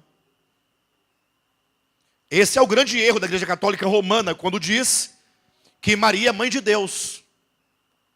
Como é que Maria é mãe de Deus? Espera aí. E Deus tem mãe? Se Deus tem mãe, Deus tem começo. Mas ela não gerou Jesus? Sim, gerou Jesus, homem. Mas Deus não. E a prova disso são os dois momentos em que o próprio Cristo questiona as pessoas, dizendo, quem vocês dizem que é o Cristo de Deus? Quando ele pergunta isso para os escribas e fariseus, ele pergunta de quem o Cristo é filho. Aí os líderes religiosos respondem, ora, mas a pergunta todo mundo sabe, bobagem, é filho de Davi. Cristo aceita isso? Cristo responde, olha, como é que o Cristo é filho de Davi, se Davi chama a ele de Senhor? Pode o pai chamar ao filho de Senhor? Ou seja, resposta errada, o Cristo não é filho de Davi. Cristo não tem linhagem em Davi, nem em Abraão, nem em Adão. Esquece isso. Outra vez ele faz a mesma pergunta para os discípulos. E vocês, o que dizem que eu sou? Aí Pedro diz, tu és o Cristo, o Filho do Deus vivo. Aí Cristo diz, exatamente, está aí a resposta. Mas não foi carne e sangue quem revelou isso a você. Foi o Pai Celestial. Portanto, o Cristo de Deus não está para a história, para o tempo. Cristo é o caminho. E portanto esse caminho não é o caminho histórico. Esse Cristo, enquanto caminho, está para todos os homens em todos os tempos. Esse Cristo foi quem morreu antes ou desde a fundação do mundo.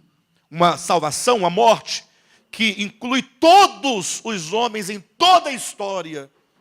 O histórico só alcança, o Cristo histórico, somente da sua morte histórica para frente. E ainda assim não alcançou todo mundo, ficou só no hemisfério ocidental. O oriental é o pior lugar do mundo, não chegou lá ainda. Então é possível ser cristão de Cristo, o Espírito de Cristo, que sempre esteve presente, sempre trabalhou, mesmo sem ser do cristianismo que está para o aspecto histórico. Mas isso é muito grande, depois o Marcos vai trabalhar mais com vocês, com ele e Ilson, outros irmãos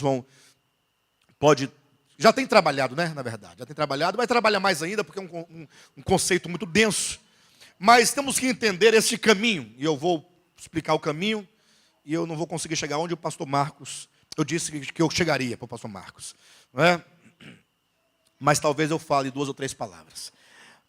Esse caminho, a encarnação do Cristo e a sua volta, o seu retorno, é o único caminho, não tem outro caminho. Mas o que significa isso? Quando ele pergunta, pai, é possível que passe de mim esse cálice? Ou seja, é possível? Não existe um outro caminho, outro meio? Não, tem que ser esse. E que meio é esse? O meio é o seguinte, o Cristo de Deus fala, pai, eu vou me vestir do homem. Não tem como simplesmente Deus mandar um anjo, ou ele próprio vir, para evangelizar. Como é que é seu nome, mocinha? E Ana Paula. e vim e falar assim: Ana Paula, é o seguinte, você tem que voltar para a casa do pai. Não, eu não quero. Vai, tem que voltar. Tem que voltar, ué. Tem jeito. Você vai morrer assim. Não, mas eu quero morrer. Eu gosto de ficar aqui no meio dos porcos mesmo. Eu não quero. A casa do pai é muito ruim. E simplesmente pegar na mão dela e levar à força. Não é assim que funciona. Foi preciso que o próprio Deus falou: não, eu vou me vestir do homem. Porque a natureza humana, embora nós sejamos muitos, hoje atualmente 7 bilhões de seres humanos, e tantos bilhões ou trilhões ao longo de toda a história humana, mas o fato é que, embora sejamos muitos, temos uma só natureza. Uma só natureza. E Deus falou assim: eu vou me vestir desse homem então. Vou me vestir como uma roupa, essa humanidade. Só que ele se veste de uma humanidade, que é a nossa humanidade, que não sabe o que é, ou que são duas coisas primordiais. Não sabe o que é amar a Deus. O homem não ama a Deus.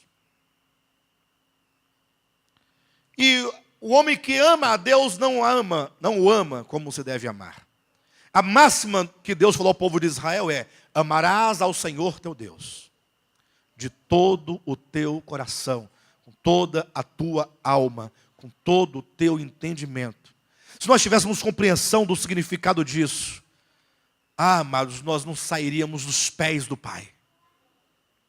Andaríamos de joelhos em adoração ao Pai. Nós ainda não conhecemos o Pai. E outra coisa que essa humanidade nossa não conhece é o amor a Deus, e ela não sabe o que é obedecer. Não sabe o que é obediência. E Cristo então se veste desta humanidade. Pastor, mas a humanidade de Cristo não era uma humanidade perfeita, sem pecado? Sim. Mas o problema não está no pecado cometido. É que a humanidade, enquanto humanidade, ela precisa de ser aperfeiçoada, redimida. Ou não? Pastor, olha a pergunta e vai sair a metade dos irmãos embora agora, mas não tem problema, pode sair. A humanidade de Cristo precisava de ser redimida? Olha a coragem, hein, pastor Marcos? Estou falando aqui, hein? Se quiser desligar do ministério, pode desligar. Mudar a placa. Mas eu não vou responder para não correr esse risco. Eu vou ler com vocês. Abra sua Bíblia em Hebreus. É o caminho, hein, irmãos?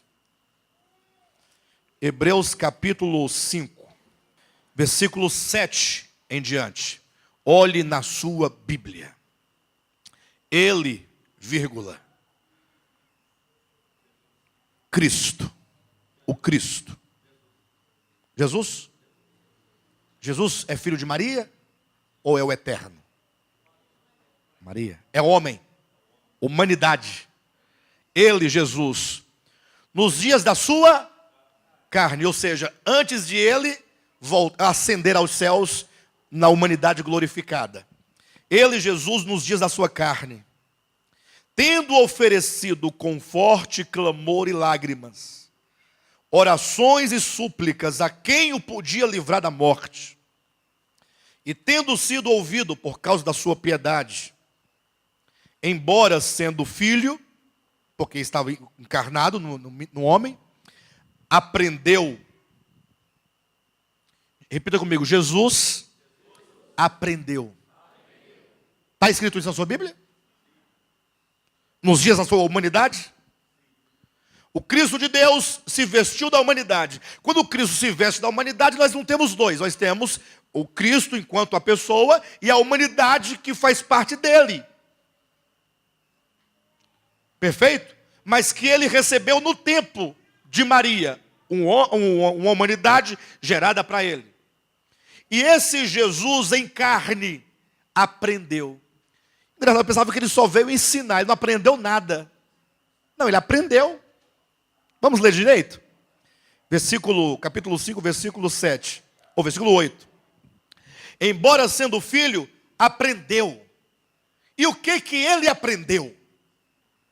O que Cristo aprendeu, ou Jesus aprendeu? O homem Jesus de Nazaré aprendeu. Me diga aí, você que é o cantor, nosso Jessé.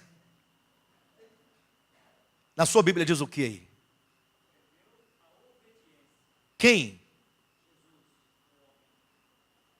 Sério?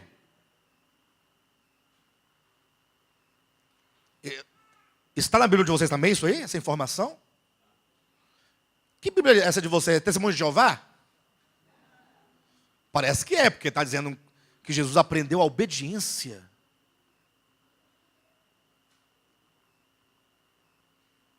Então a sua humanidade ela foi sofrendo transformações de humanidade? Porque o que é aprendizado, se não mudança? Quando a humanidade vai se aperfeiçoando, vai se moldando, vai sendo transformada, vai sendo redimida. Razão porque não há outro caminho senão vestir-se do homem a quem Deus quer salvar. Não é meramente objetivo judicial. O judicial é o primeiro passo. Veste-se da humanidade e diga, agora você, a humanidade, vai aprender. Eu vou ensinar a você o caminho da obediência. Vai aprender. Uma humanidade totalmente sujeita. Totalmente. Bem, diz o texto. Embora sendo filho, aprendeu a obediência. E qual foi o caminho pelo qual foi submetida essa humanidade? Os sofrimentos. Foi quebrando. Quebrando. Aprendeu a obediência por meio das coisas que sofreu. Puxa vida. E tendo aperfeiçoado a muitos, tornou-se, não? Está aqui, versículo 9. E tendo aperfeiçoado a muitos. Não. Tendo sido aperfeiçoado. Quem foi aperfeiçoado? Aperfeiçoado? Misericórdia. Essa igreja é estranha. O outro ali canta Jessé. Chitãozinho Chororó. Bruno e Marrone. Que maravilha. E agora o pastor da igreja dele está dizendo que Jesus foi aperfeiçoado. Era necessário que o Cristo se vestisse do homem para aperfeiçoá-lo. Não tem outro meio. Vestiu, falou, agora você vai ver. Vou te conduzir à cruz. Vou te pregar a cruz. E os sofrimentos vão aperfeiçoar este homem. E tendo sido aperfeiçoado, somente depois que Jesus é aperfeiçoado, que tornou-se o quê? O autor. O autor da salvação eterna para todos os que lhe obedecem. Eu creio em Jesus, eu creio que Ele é o único caminho. Pois então você vai ter que trilhar este caminho que é Ele. E qual é o caminho que é Ele? Uma humanidade que vai sendo aperfeiçoada. O mesmo que Cristo passou enquanto homem, Jesus, na história. Esse caminho é o caminho do aperfeiçoamento. Abra sua Bíblia rapidamente em João capítulo 14. E eu quero mostrar algumas coisas. Eu queria trabalhar todas essas ideias dentro desses capítulos, mas como eu modifiquei muitas coisas aqui, eu não consegui. Veja o capítulo 15, versículo 10. Isso é Jesus dizendo: se guardardes os meus mandamentos, permanecereis no meu amor. Eu quero que você entenda o que Cristo está dizendo. Isso aqui não é um versículo. Isso é uma verdade. Se guardardes os meus mandamentos, permanecereis no meu amor. Assim como, olha a relação de semelhança, hein? Ou seja, quando você olhar para si mesmo em relação a Deus, olhe também para o Filho, Jesus, em relação ao Pai. Porque a relação é sempre análoga. Sempre análoga. Se guardares os meus mandamentos, permanecereis no meu amor. Assim como também eu tenho guardado os mandamentos de meu Pai e no seu amor permaneço. Olha o que ele está dizendo enquanto homem. Eu guardo os mandamentos do meu Pai. E no seu amor permaneço. Permanecer no amor do Pai é permanecer em plena comunhão com o Pai. É o filho que habita a casa do Pai, estar em harmonia com o Pai, e ele é um com o Pai, um com o propósito do Pai, porque ele ama o Pai, está sujeito ao Pai, não uma sujeitão coercitiva, como o irmão do filho pródigo. Quando viu seu irmão voltar e o pai fazer uma festa, o filho mais velho se revoltou contra o pai e diz: engraçado, né, pai?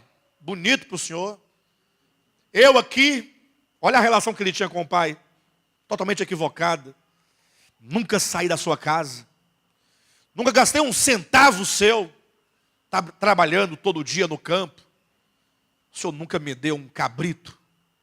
Agora esse teu filho, ó, não é meu irmão não, esse teu filho fez o que fez e você dá uma festa dessa para ele. Que coisa, hein, pai? Essa relação não é adequada. Esse não conhece o pai. O filho mais novo, quando saiu, não conhecia o pai. O filho mais moço só conheceu o pai quando retornou. Porque ele vinha no caminho de volta, treinando o que diria. Chega lá, eu vou dizer: pai, pequei contra ti. Eu vou confessar, vou dizer mesmo. E eu sei que ele não vai me perdoar, mas eu vou dizer que se ele pelo menos me receber como empregado, já está de bom tamanho. Ele pensava, preocupado: será que ele vai me receber pelo menos como empregado? Era a preocupação dele, ué. Ele conhecia o pai? Não conhecia o pai. Ele não sabia que quando ele chegasse ainda a meia distância da casa, o pai correria ao seu encontro. O pai estava desesperado pelo retorno do filho. E abraçaria esse filho, sem jogar na cara, sem dizer nenhuma palavra, sem perguntar: cadê o dinheiro que você levou? Nada disso. E apenas abraçar e beijar o filho e ordenar aos empregados, dizendo: trazei sandálias, a melhor veste, e ponde-lhe no dedo o meu anel. Por que tudo isso? Porque esse meu filho estava morto e reviveu. Isso é ressurreição, isto é novo nascimento, isso é voltar para a casa do Pai, isso é readquirir a posição de filho, isso é salvação. Esse filho que retorna não é o mesmo que saiu. O que saiu morreu. Porque, mas não era o mesmo? E então o pai tinha 3 filhos? Não, é porque aquele filho, quando saiu de casa, saiu movido por uma consciência. Essa consciência era ele. Mas para tomar o caminho de volta, essa consciência tem que mudar, senão não volta. Então, quando ele foi voltando, a consciência se transformando, que ele abraça o pai, que ele beija o pai, que é beijado pelo pai, agora ele conhece o pai, agora a consciência que ele tem acerca de si mesmo, acerca do pai, acerca da casa do pai, é outra. Portanto, ele é outro. Ele reviveu, ele nasceu de novo. Ele agora tem um outro coração, uma outra mente, um outro entendimento, um novo comportamento. Mas não é um comportamento que está escrito numa cartilha. Agora é uma obediência ao Pai. Aquele que me ama, guarda os meus mandamentos. Agora é uma obediência movida pelo amor. E é um amor que explode em razão de todo o conhecimento. Ele sabe quem é o Pai. ele agora é totalmente grato. Paulo disse isso quando afirmou em 1 Coríntios, ou 2 Coríntios capítulo 5, ele diz, versículo 14, o amor de Cristo nos constrange. Quando você compreende esse amor, você fica constrangido a viver para Ele. De modo que Ele morreu para que nós pudéssemos viver para Ele. Esse viver para Ele é o produto de uma visão acerca de quem é Deus. No capítulo 14, Filipe falou, Senhor, nós não sabemos quem é o Pai. Mostra-nos o Pai, queremos conhecer o Pai, isso nos basta. E Cristo disse, mas Filipe, tanto tempo eu estou convosco que você não me tem conhecido. Vocês não conhecem nem ao Pai, nem a mim. Os irmãos estão entendendo? De sorte então, que no versículo 10 diz, se guardardes os meus mandamentos, permanecereis no meu amor, assim como também eu tenho guardado os mandamentos de meu Pai, e no seu amor permaneço. Veja o versículo 21, no capítulo 15. Ou melhor, versículo 12, depois o 17. O meu mandamento é este. Qual é o mandamento de Deus? Que vos ameis uns aos outros, assim como eu vos amei. Eu quero dizer para os irmãos que eu não estou à altura deste mandamento. Não estou. Se não quiserem mais me ouvir por causa disso, é só pararem de ouvir. Mas eu não posso dizer que eu estou à altura deste mandamento. Você está? E Deus não está triste conosco porque nós estamos confessando isso. Acredito que o primeiro passo é reconhecer a necessidade. Porque quando você estiver achando que está tudo bem e não estando, você está impedido. Pastor, mas os pastores não podem declarar suas fraquezas. Mas não tem que declarar fraqueza. É uma condição real da humanidade. Não é minha, o problema não é meu. O problema é nosso. Agora nós precisamos minimamente desejar por isso. Senhor, eu quero então trilhar esse caminho que me leva de volta ao Pai. Esse caminho que nos leva de volta ao Pai é o caminho da construção de uma nova consciência. Cada passo que o filho pródigo dava de retorno, ele confessava, pequei. Ele agora ganhava consciência do erro, que é sair da casa do pai, que é da parte humana, não do pai, ofender o pai, porque o filho ofendeu ao pai. Não que o pai se ofenda, mas o ato em si praticado é uma ofensa, ainda que o outro não se sinta ofendido. É a aquisição de uma consciência e de perceber o mal que é sair da casa do pai, o mal que é viver independentemente do pai, o mal que é não considerar a vida do Pai em nós.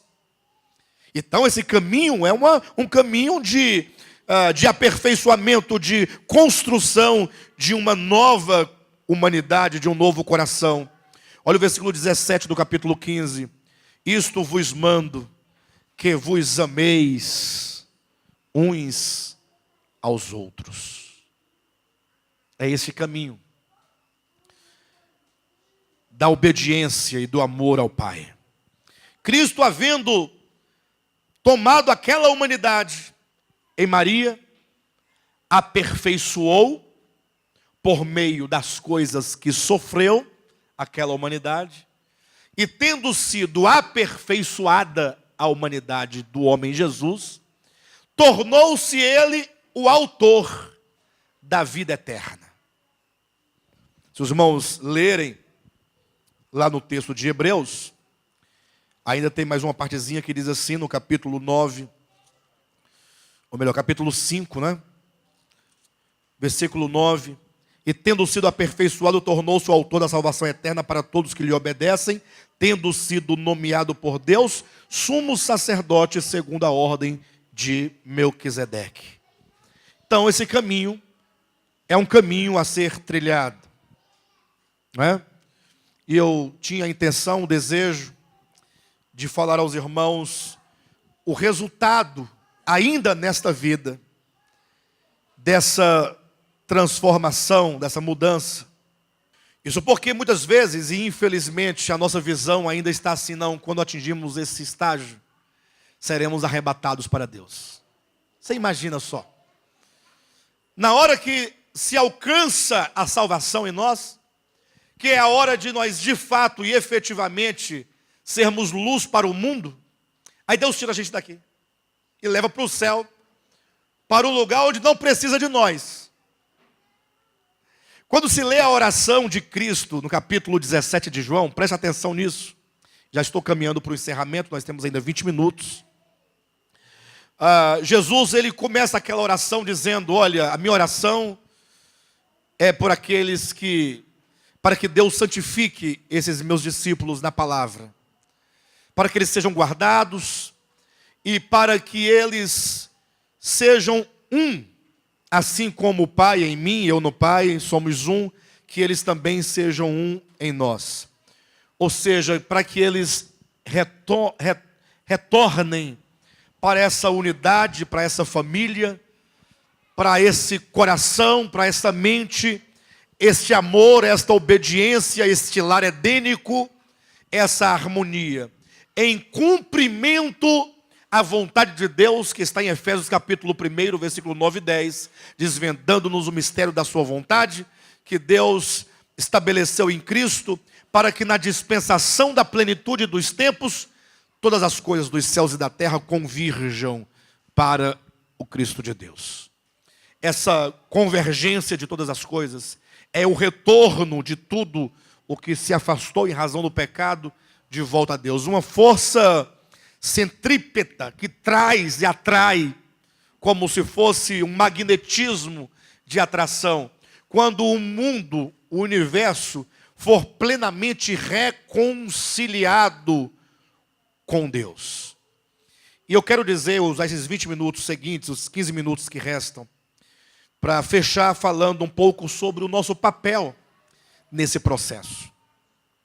Vocês lembram do texto de Colossenses capítulo 1, versículo 24, quando Paulo diz, eu preencho no meu corpo o que resta das aflições de Cristo? Lembra disso? E ele diz a favor da igreja, que é o corpo de Cristo. Paulo dizia especificamente da associação dele. Ele se associou a Cristo. E olha o que ele está dizendo. Ele se associa aos sofrimentos de Cristo. Paulo tinha um espírito messiânico.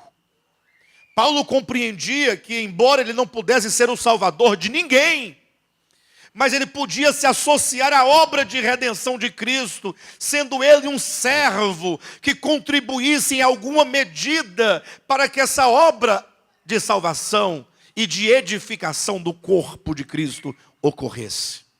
Isso é espírito messiânico. Paulo era um homem extremamente sensível. E no capítulo 17 de João, nós encontramos uma expressão de Cristo que para mim é fantástica, porque ele nos inclui enquanto participantes da obra de salvação, não enquanto redentores. Nós não podemos redimir a ninguém, nós próprios precisamos de sermos redimidos pelo Cristo de Deus que habita em nós e que nos conduz interiormente nesse caminho de santificação, de salvação. Não é um caminho de aperfeiçoamento ou de autoaperfeiçoamento sem Cristo. É Cristo habitando em mim que me conduz nesse caminho dos sofrimentos e que vai me salvando interiormente, me levando a uma plena e nova consciência em Deus. Agora nós somos também chamados para participarmos dessa obra de redenção, quando Cristo diz assim, olha, Pai, para que todos, falando da igreja, sejam um. Quando todas as barreiras entre eles forem superadas, quando eles estiverem totalmente, não somente reunidos, mas unidos num só coração, numa só alma, porque todas as divergências que há entre nós enquanto seres humanos estão no âmbito ainda de uma consciência diabólica, que separa, caída, pecaminosa. Mas Jesus fala, Pai, quando todos eles forem um, ganhos no coração, na alma, então o mundo crerá que tu me enviaste. Ele diz: eu oro para que eles sejam um, para que o mundo creia.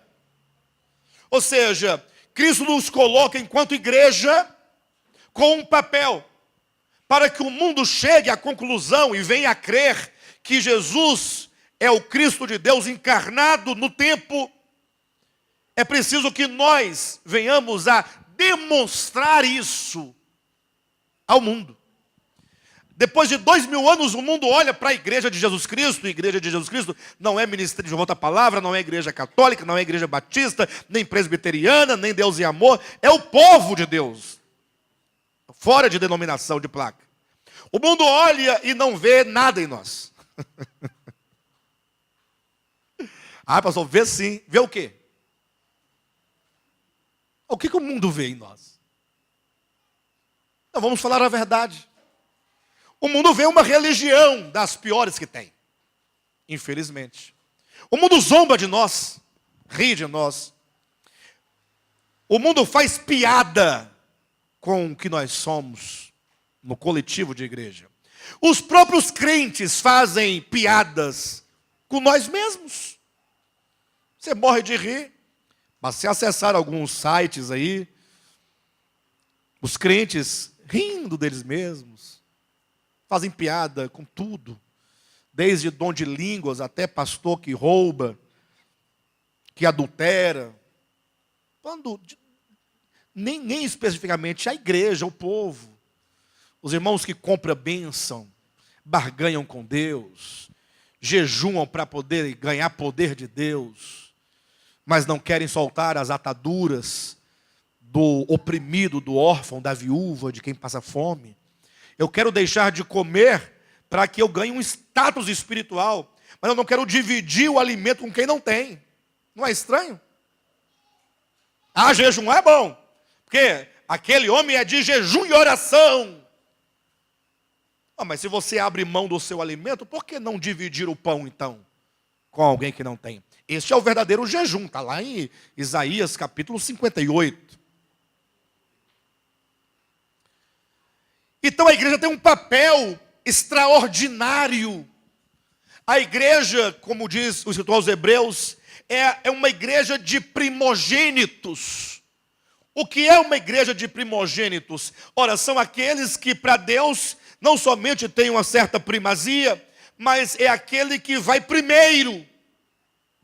A igreja não é única e exclusiva que vai ser salva, mas ela abre o caminho como alguém que coopera com Cristo e mostra ao mundo e ensina ao mundo. Jesus disse: vós sois a luz do mundo. A igreja deveria estar, mas isso porque ela não compreendeu o seu papel. A igreja, ela é formada de todos os eleitos e predestinados de Deus.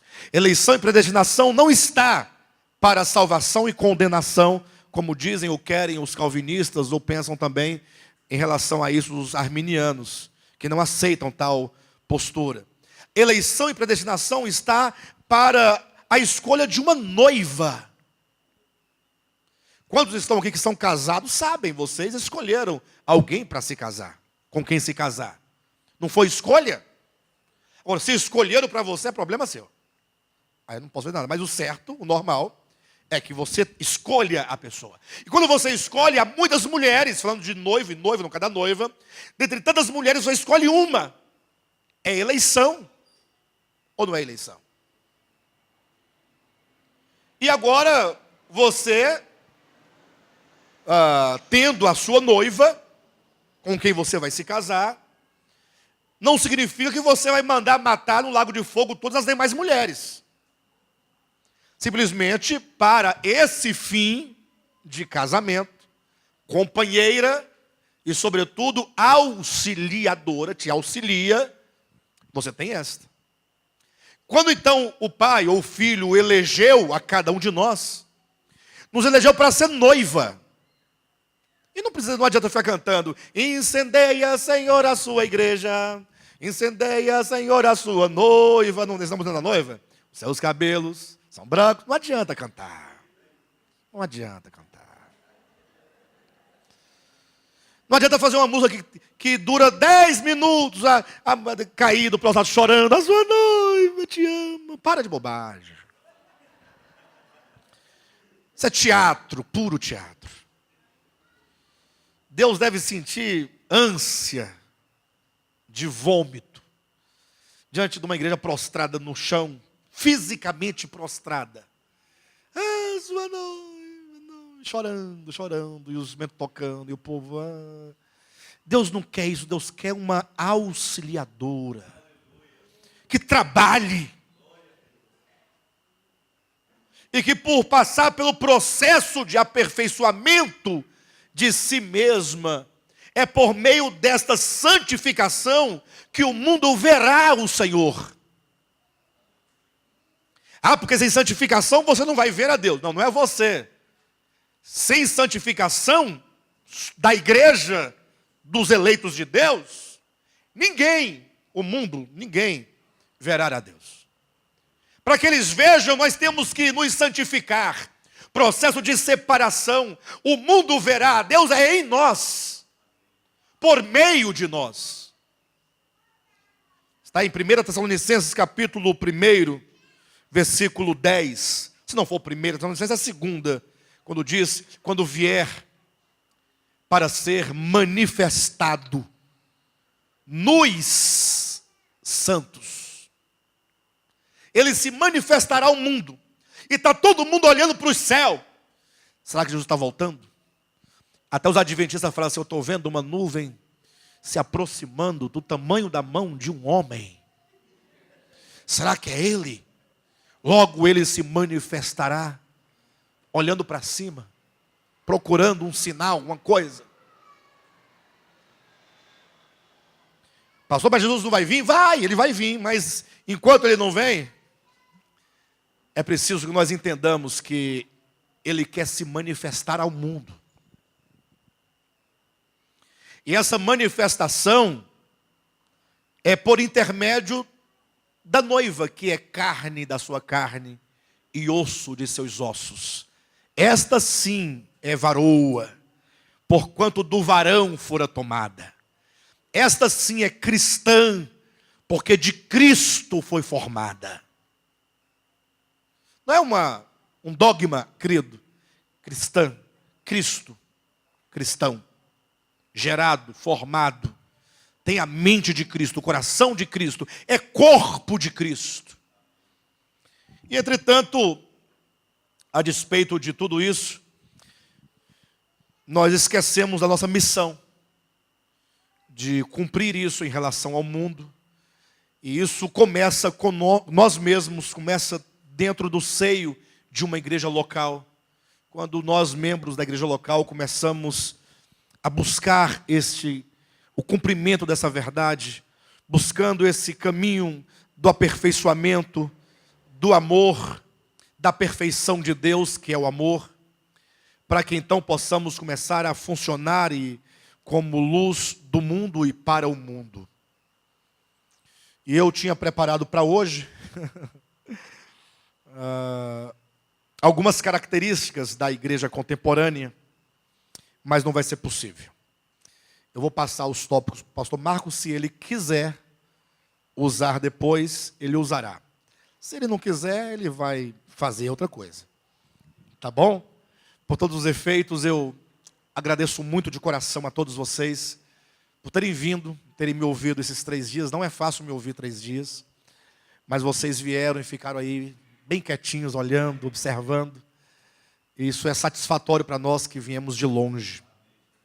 Vocês nos acolheram de uma maneira extraordinária. Todos vocês, todos. E acolheram também os irmãos que vieram de longe. Vários lugares do estado de São Paulo, irmão do Rio de Janeiro, do Rio Grande do Sul, Paraná. Tem alguém do Paraná ou estou enganado? Minas Gerais. Enfim, eu sou grato a Deus por vocês todos. Tá bom? Peço perdão para vocês por eu não ter conseguido, dado conta de abordar tudo o que eu gostaria de abordar. Mas sempre é assim, né? Na verdade, As verdades são tão grandes que o tempo não permite que se esgote tudo, mas nós estamos vivos, nós vamos ter ainda muitas oportunidades. Um beijo no coração de todos vocês e muito obrigado, viu, gente?